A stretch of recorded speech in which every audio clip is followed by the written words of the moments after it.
Well, in an all-out war is unfolding between the federal government and members of the Academic Staff Union of Universities, ASUU.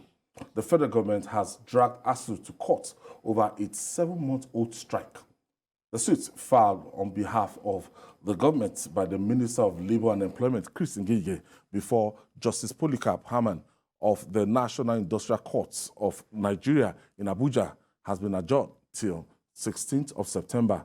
The federal government wants the courts to order ASUU members to resume work.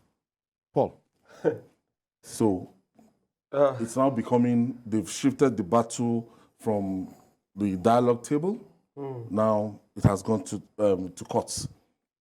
It is to the very deep shame of the federal government that it allowed the strike to linger to this point, to the extent that it's gone to the court, National Industrial Courts. All of this could have been avoided long and long ago.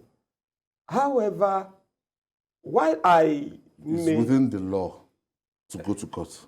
Yes, it's within the law to go to court. But we are talking about... They've not done anything wrong. Yes, they've not done anything wrong. What is wrong actually is been allowed to linger. But I think one way or the other, this may be a blessing in disguise. Why do I think so?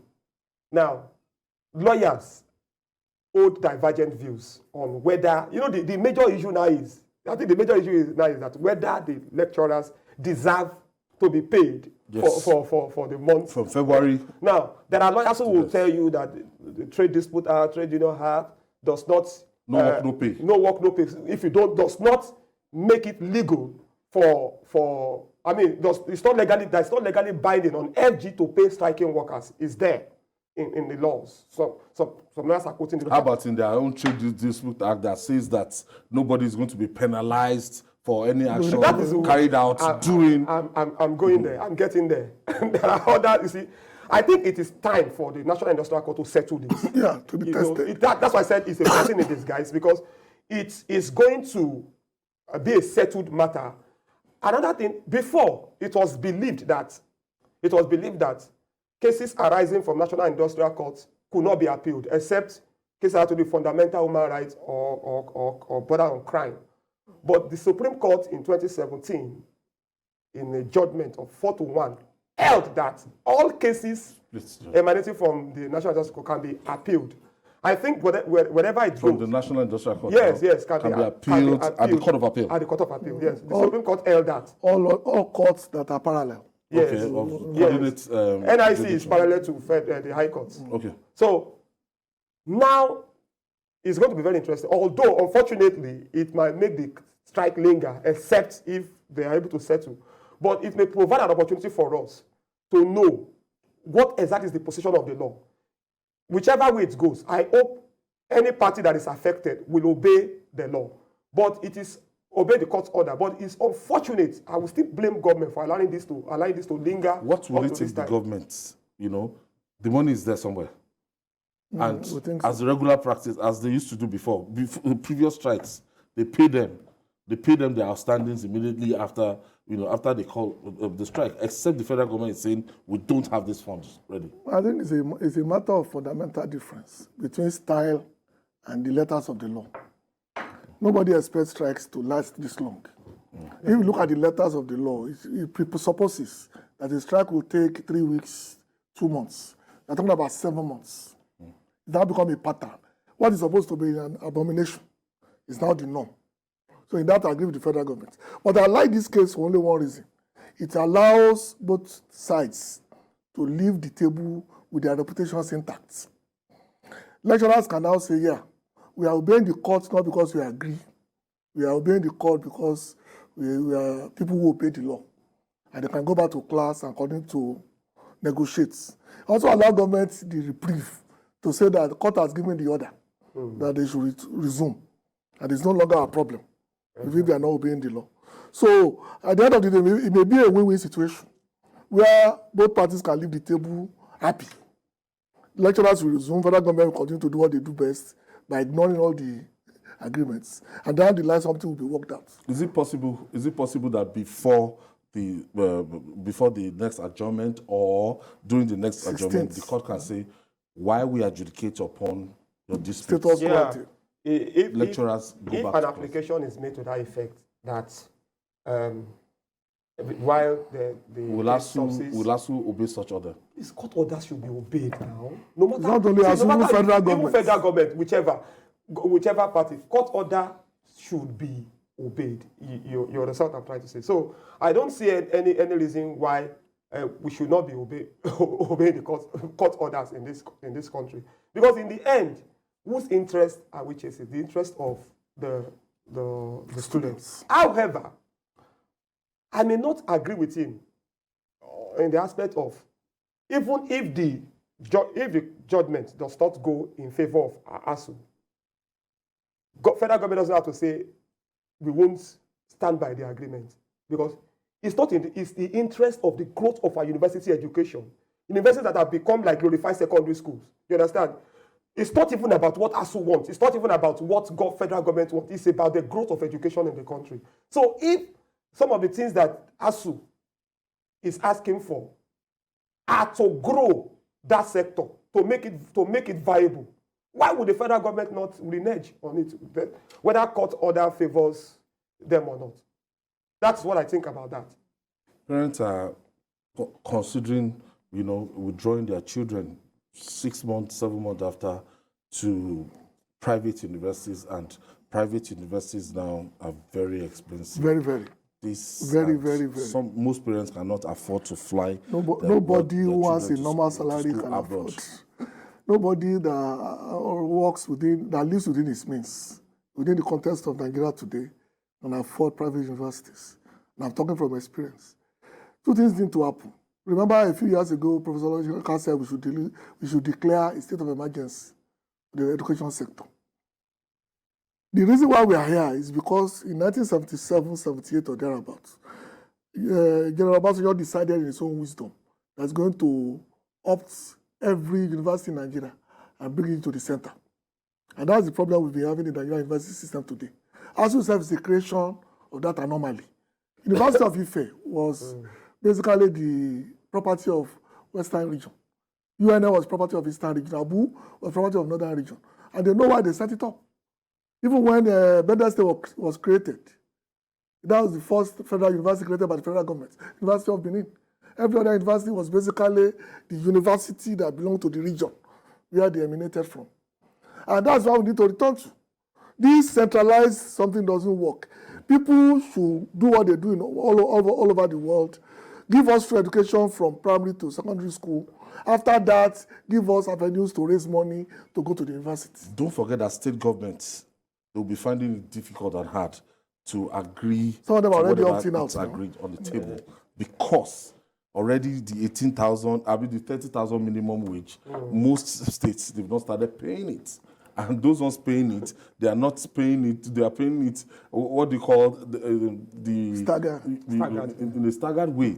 So what we're saying now is that, look, state governors will look at the agreement and everything. They are not, is it binding?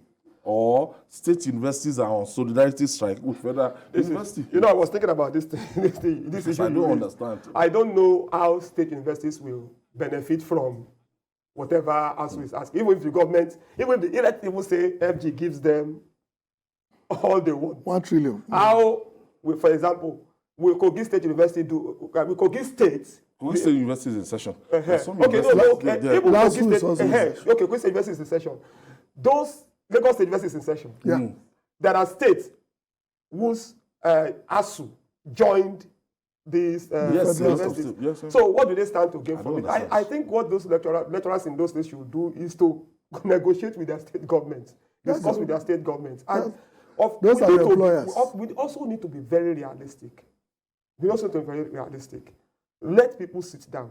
How much is this state generating? Many of these states that are not even viable, they depend on hands out from. Okay, Uche is calling us from Abuja in Ogun State. Yeah, good evening. That's Uche. Yeah, good evening, all the panelists over there. I greet all of you. Yeah, Uche. Go ahead. Yeah, this is Uche calling from Abuja in Ogun State now.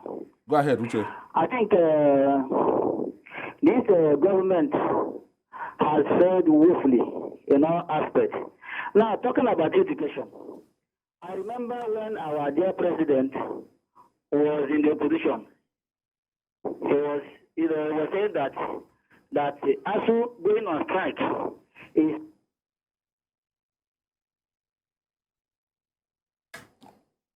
Oh, I think he was trying but to talk about. I picked something which I was trying to say, that when President Muhammadu Buhari was in the opposition, that he was criticizing ASUU for the government of the day then for ASUU strike. Yes, I picked that the part. grass, Yes. the grass is always greener. Yes, It's yes, easier to side. criticize when you are not the one cheapest thing. And I remember that famous soundbite too, that subsidy is a fraud. Adas What is subsidy? Oshomole said that used to hold this, that it was one Adas Oshomole, it was Nigeria. When he became Edo State government, he confessed that I have seen reality. When he was the Edo State governor, rather, he said, I have seen the reality. As a labor leader, if Oshomole sneezed, the whole country will catch cold. I remember that. You understand now? He's that probably time. one of the strongest labor leader in recent times. But he saw reality. Sometimes you don't envy corruption apart. You understand? Management of anything. Many state governments are not. Many states are not viable At all. economically. It's the truth. It is the truth. It is the reality. You understand? We might need to rethink Nigeria, rethink the fiscal. I remember in the structure. forum last week, a governor told me that his state that Lagos is doing 50 billion per month, that his own state is doing 30 billion naira per year.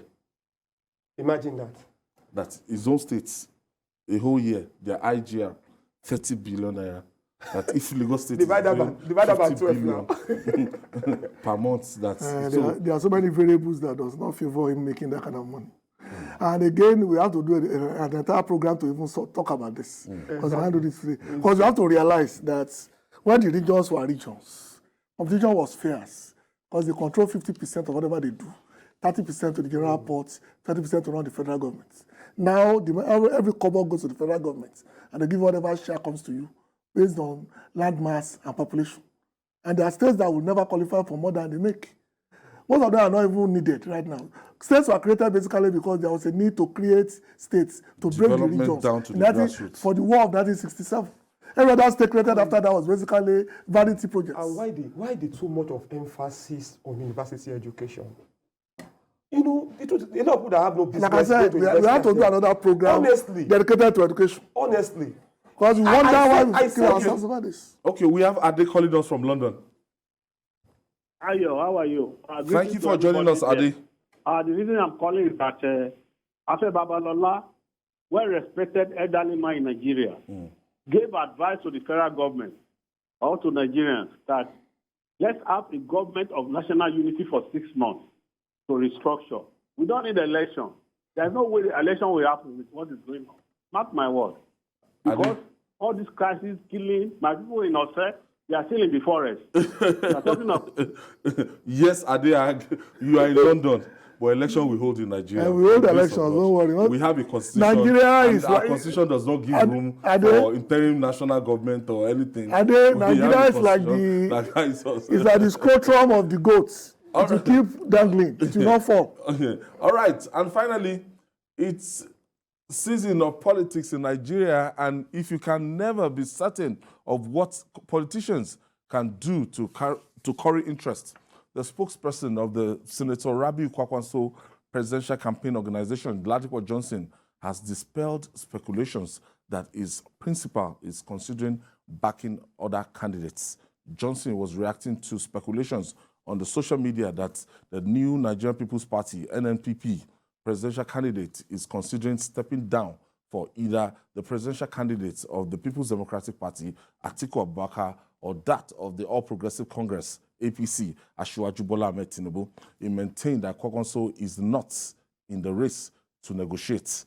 I tried calling Ladipo Johnson before this program started. Before we started this program, he would have joined us live, but his phone was not can still join us. Connected. Now, Rabiu Kwakwanso, at the time when he joined this race, a lot of people, thought that the merger talk between him and Peter Obi, was going to sail through, and it would have been a force, The third force. People gave him that. Benefit of the doubt. Yes, because in the Kano Jigawa axis, he's a very popular politician. As in, but I don't know his popularity outside the axis. I think that's what led to the speculation that he's basically a beat player. That for him to remain relevant, he must join either of the two major parties going down the line. And don't forget that even some traditional rulers from that part of the country are becoming immersed in the whoever they want to emerge next year from the presidency. So it's within that context that this rumor, if you can call it that, came out that, okay. Because it doesn't seem to have what it takes. Yeah, because the present down south.